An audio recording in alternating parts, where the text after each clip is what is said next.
Next on Startup, we meet up with Yelitsa Jean-Charles, the founder of Healthy Roots Dolls, a company that creates dolls that empower young girls and represent the beauty of our diversity. All of this and more is next on Startup. My name is Gary Brado. I'm a documentary filmmaker and an entrepreneur. As the country faces extraordinary challenges, small business owners everywhere are doing all they can to keep their dream alive. So we set out to talk to a wide range of diverse business owners to better understand how they've learned to adapt, innovate, and completely reinvent themselves.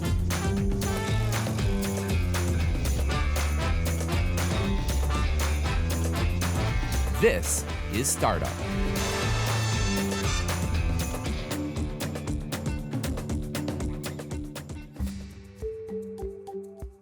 Dolls with movable limbs and removable clothing date back to as early as 200 BC. The earliest dolls were made from materials such as clay, stone, wood, bone, leather, or wax. Archaeological evidence places dolls as the foremost candidate for the oldest known toy. Although traditional dolls were mainly used for play, some were said to have spiritual or magical value. They were also used in children's education and as carriers of cultural heritage. Today I'm going to meet up with Yelitsa Jean-Charles, the founder of Healthy Roots Dolls, a company that creates dolls that empower young girls and represent the beauty of our diversity. Yelitsa and her doll, Zoe, have been making national headlines, so I'm thrilled to learn more about Yelitsa and her path to creating this company. Where'd the name come from? Healthy Roots Dolls came from my goal for the company, which is like literally having healthy roots. Okay. And then also like healthy like cultural roots. Yeah. Because I was so separated from my own culture. So I'm Haitian-American. I wanted girls to recognize their cultural roots and loving their natural, like healthy roots. I do plan on the company representing people from around the world and making sure that we're tying in culture to that as well.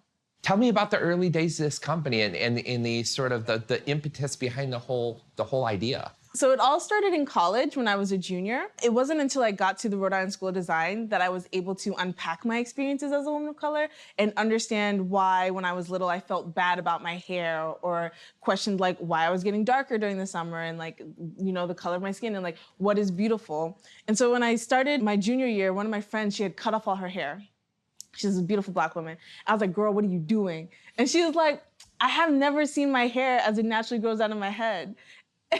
Which is crazy, yeah. Yes. And so then I'm sitting there and I'm 20 and I'm like, I'm 20 years old and I don't know what my hair looks like. I don't know how to take care of it as it grows out of my head because I've always been told to change it because it shouldn't look like this because this isn't beautiful. And so that became my work is, you know, talking about representation and beauty standards. And I was taking this class called 3D Design. And I remember I was assigned Rapunzel. And I had to recreate her like a modern version. So I turned her into this little brown girl with kinky curly hair. And all my friends were like, oh my God, this looks like a doll. This looks like a doll. Have you thought about making a doll? I was like, no. Like, I came to school to draw pictures. Right. But I took that conversation to Facebook.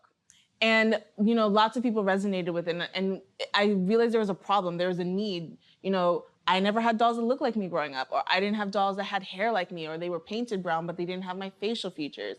And so seeing that so many women had that same experience as I did, and looking in the market and seeing what was available, I was like, you know, maybe I can create something to fill this void and positively impact the children that come after me. And so doing that research, learning that toys influence how kids think, act, and see themselves, right. I realized, you know, if little Black girls can't find dolls that look like them, it has a negative impact on their self-esteem. And so that's why I created Zoe, the first Healthy Roots doll, because while there are Black dolls, you have to do so much more than paint it all brown in order to connect with children of color. How much of a child's self-image is formed at that age or is influenced by the things that they're around, the toys that they play with, the books that they read? Yeah. I'm sure that you've done some research on it. I'm just curious. So I've done some research, but I will say I'm not a child psychologist. Well, I'm sure. not like, Yeah. I'm not gonna speak to the metrics or da-da-da-da, but I can Right. say we know that children are influenced at a young age. I know when I was doing my research in the early stages of developing the product, I looked at the Brown versus Board of Education trial and the Yeah. Mamie Clark doll test, and the fact that they were asking children under the age of 10, both white and Black children, to ascribe negative or positive attributes to Black and brown baby dolls, and the white children are overwhelmingly saying negative things about the Black doll, and then also the Black children are doing the same thing, oh, wow. we can see that children are socialized at a very early age. And so if these kids under 10 years old are not getting positive images of different people around the world and seeing all the opportunities that should be available to them and seeing themselves in those things, yeah, it's safe to say that it happens very, very young.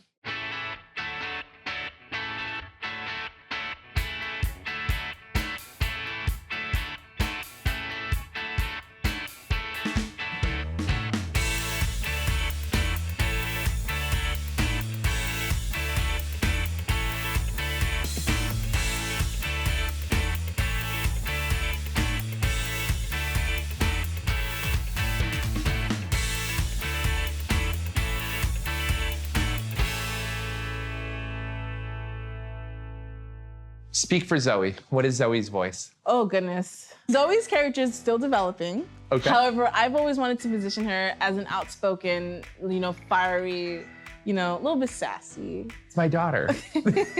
She's smart, she's sharp, she's, advocate for her friends, advocate for others. What makes Zoe different is she has curl power. So her hair is uniquely designed to be washed and styled just like real hair. That's the key, that's the whole key to our company, is we're here to, go beyond just a doll, but a unique play experience around hair play, because I never had a doll that looked like me growing up, but I also never really understood my hair growing up. And 65% of the world's population has curly or wavy hair. And there's so many, only 4 out of 10 girls love their curls, and so many Black women struggling with loving their curls naturally.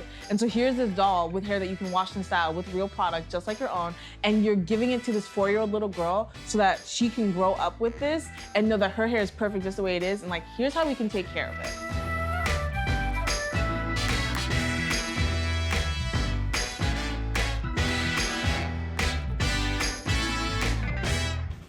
So this is Zoe? Yes, Zoe's. Zoe's, lots of different Zoe's. Yeah. And what are we gonna demonstrate today? So Zoe has incredible curl power, and so what we're gonna demonstrate here is some of those hairstyles. So as you can see here, we have Zoe with the box braids, we have Zoe with these colorful Havana twists. So these are just some of the hairstyles that I do that girls can also do on the doll so that they can learn how to take care of their hair.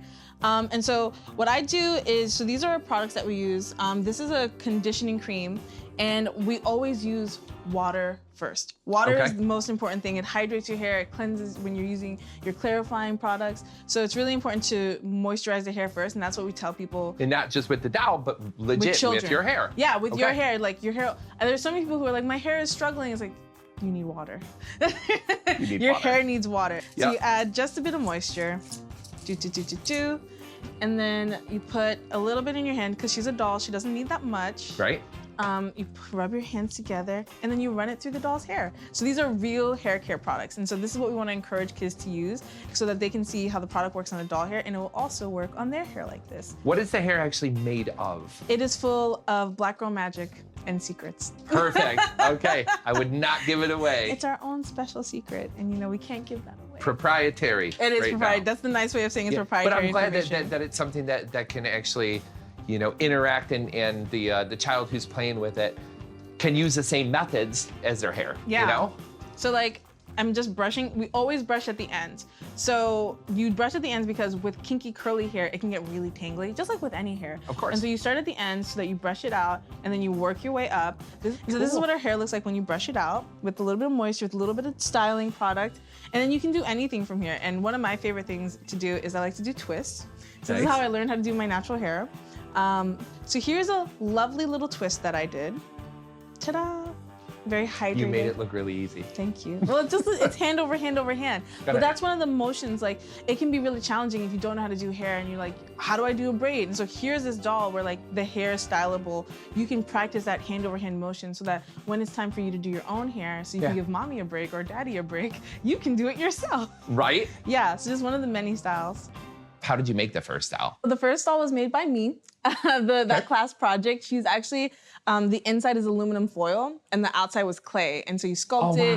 And I had my little tools. I'm an artist, I went to school for this. Yeah. And so it was sculpted, and then I made these little wigs. So she had this Afro wig, and then she had this Havana twist wig, and then I where I got lazy was I hot glued the clothes together because, you know, it was due the next day. Right, no sewing. Yeah, exactly, no sewing. I didn't even have a machine. Like, I was a broke college student. Right. So that was the first version of the doll. But what really started it for me was not saying no before I could say yes. I got this email from my institution, and they have a partnership with Brown University where 2 RISD students get to be part of the Social Innovation Fellowship.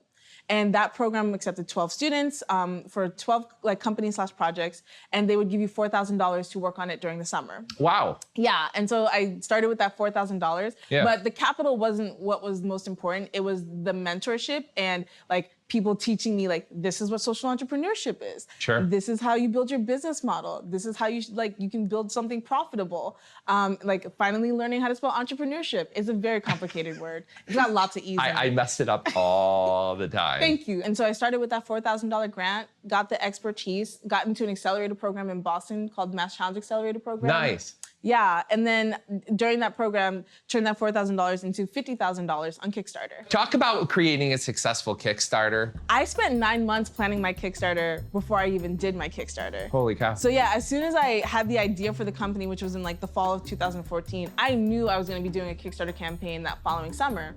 And so I was, you know, trying to figure out how do I organically build this. So like in one of my college courses, it was a branding class. I asked my professor, can I specifically build the brand for this company?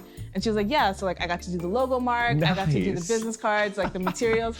You know, I asked a lot of my professors. They let me slide by with a lot. What a great way to utilize college like for something real. That's incredible. Well, that's what it's for. Yeah. You're supposed to use your college education to learn what you want to learn. You just don't hear that much though. It should be that way, right? Yeah, it should. But then what also was happening was I was telling the story on social media and people that resonating with people and being like, I want to see what this girl is building. I want to see her watch her build this company, and people clicking with that story. But I had to tell it. So I had to tell people, hey, this was my experience growing up. This is why I'm making this. Here's an article about something recently that's relatable to like colorism and anti-racism work that we're trying to do. Yep. And so that got people on board, you know, constantly keeping us top of mind so that when we did bring our Kickstarter campaign around, people were ready to amplify it or to back it or share it with their friends. So smart. Yeah, and so that's how we started.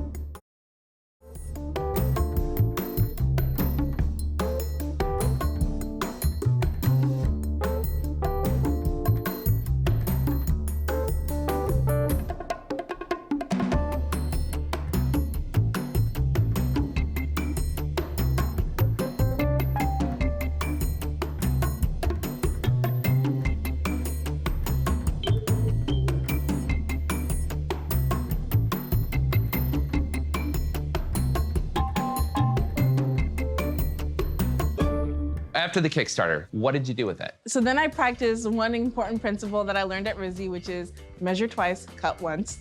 I've never had $50,000 before, and I knew it wasn't gonna come again. And so I had to make sure I did everything right the first time.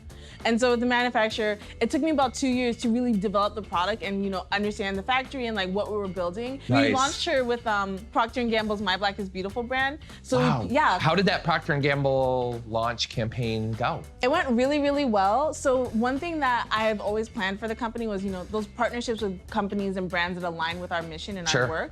And so we were able to bring the 2 brands together for our October 2019 holiday launch where we paired the doll and she has this matching My Black is Beautiful t-shirt. Every child got a My Black is Beautiful t-shirt and they got the hair care products.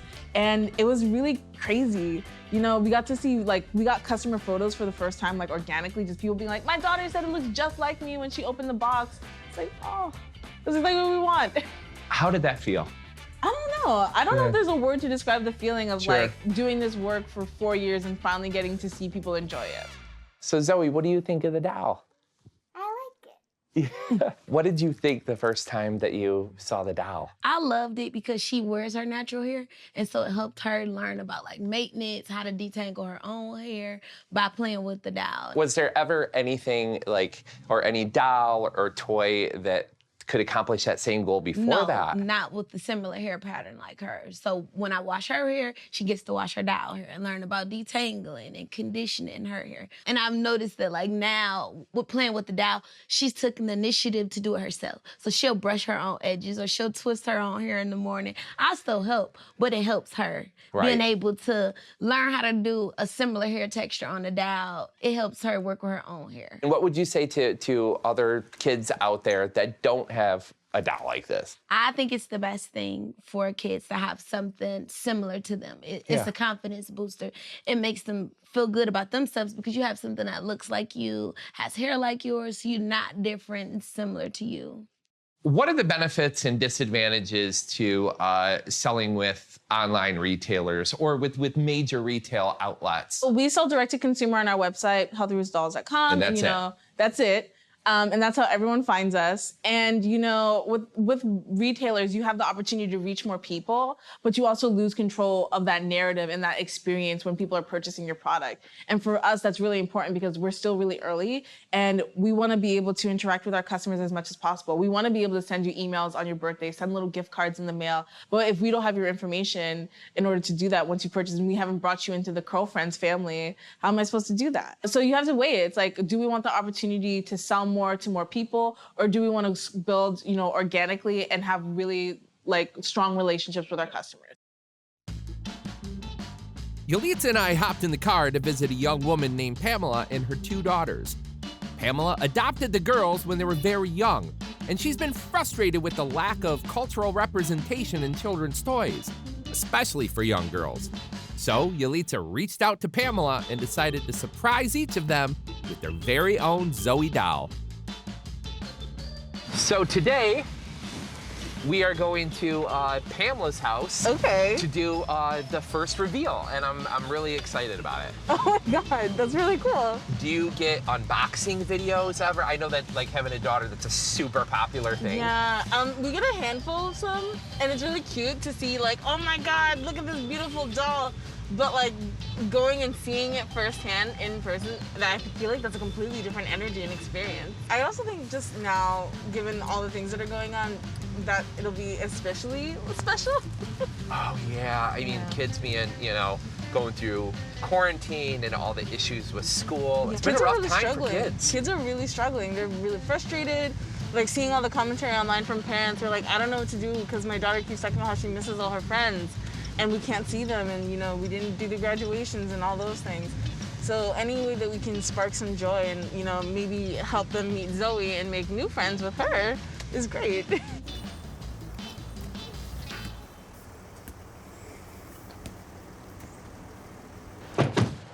Hello. Hi. How are you? Good. I'm Yelitsa, and you are? Pamela. Hi. And what's your name? Desalina. Hi. Hi, I'm Gary. Nice to meet you. So what I have for you is a Healthy Roots doll. Her name is Zoe. Designed her for girls just like you. This is for you. Thank you. Yeah, you're welcome. And this one's for Do you want your doll? I'll grab it for Jasmine. Yeah. Oh, they're gonna love this. That's the whole reason why I did this work, because it's so important for girls to see themselves, to be represented, and to have these opportunities to have products like them. So I hope you love her. That she can do her hair and play with it and put product in it. Yeah. Is perfect. What do you say? Thank you. Thank you so much. I hope you have as many great experiences as I've had creating her, and I hope you find a little bit of magic in her. What did you think of meeting Yelitsa, and what do you think of Healthy Roots dolls now? I was so excited to meet Yelitsa. Representation is very important. I'm Latina, and when I was growing up, my doll was blonde. It would have been great to have a black-haired doll that looked like me and my sister. For my girls, knowing that we don't have representation in the house of people who look like them, dolls are really, really important. Absolutely. So I always try to get dolls that reflect them. They can reflect me, and they can reflect their friends. But it's very important to have dolls that look like my girls. A lot of people don't understand the importance of sort of the toys that children play with and how it can sort of make them feel and develop a self-image early on. So Yes. I just think it's a phenomenal product. I do too, and obviously my daughter's loving it, and she's braiding her hair and playing with it, and that's exactly what I want them to do. I want her to know how to do her own hair, and she can learn how to do that by playing with this doll. Let's talk about the future. Where do you want this company to be? Not just Zoe, the product. Where do you want the company to be? What I would really love, because other people have seen this, is like, I want my own Healthy Roots spotting moment. I want to be on the bus and see some little girl with a doll and be like, wow. Yeah. I want that moment, but Yeah. I also want to have, the full array of products, Zoe and her girlfriends, Zoe and her friends from around the world. I want to create unique play experiences that are incredibly valuable for children because it represents different cultures from around the world and makes people feel seen. And I want to bring that diversity to the toy aisle. Man, there's a book, it's your animated series, Yeah. your movie. Video games, clothes, fashions.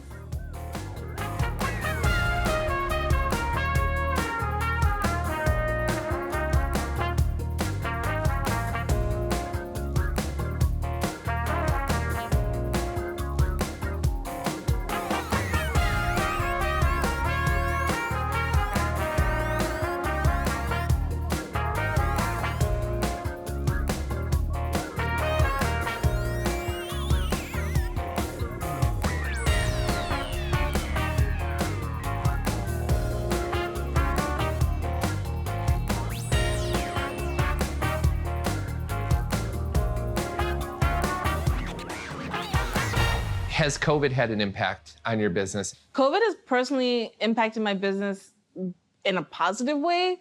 So a lot of parents were at home and the stores are closed and they're looking for products for their children, for birthdays or for distractions or da-da-da-da. And so we saw an uptick in sales. Got it. I talk to my friends a lot. We like a lot of my friends, we own businesses. And, we're watching all the craziness happen and the racial climate and, the economy and things that are happening.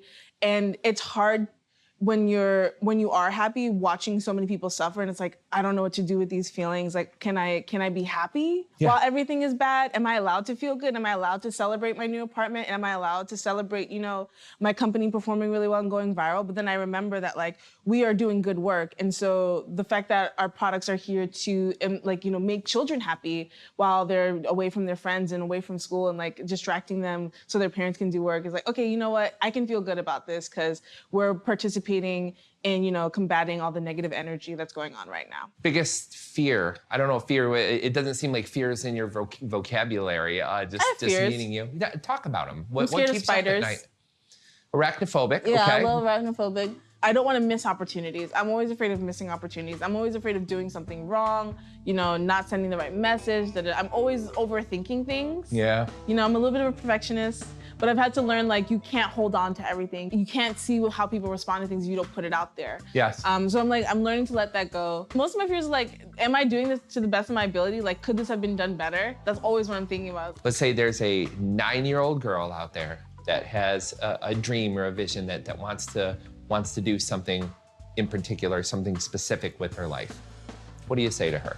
So there's only 3 steps to doing anything. It's 1, figure out what you want to do. 2, figure out how to do it. And then 3, you have to do it. And so those are all things that people struggle with. So at 9 years old, can you figure out what you want to do and can you commit to it? Yeah. And then can you figure out how to do it? Can you ask your parents to, help you do the research? Find somebody who can mentor you in your community. Start drafting the plans in your sketchbook and then doing it. That's the most challenging part for people is like, you spend all this time planning and thinking about it and da-da-da, but like, did you pull the trigger? Did you spend the money? Did you put the deposit down? Did you do it? That's my advice. I believe that the best ideas always come from a place deep down inside. When someone discovers a real problem and refuses to rest until they create a real solution. And for Yelitsa, the problem was a clear lack of cultural representation in the toy market. And representation is incredibly important, especially for a child. Like Yelitsa said, if a child doesn't have access to a doll that looks like them, it could have a negative impact on their self-esteem, especially as it pertains to different textures of hair. And being able to learn self-care by playing with the doll is incredibly significant.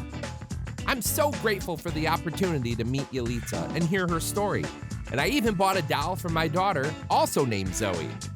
One thing is for sure, Healthy Roots Dolls is here to stay, and I can't wait to see what the future brings.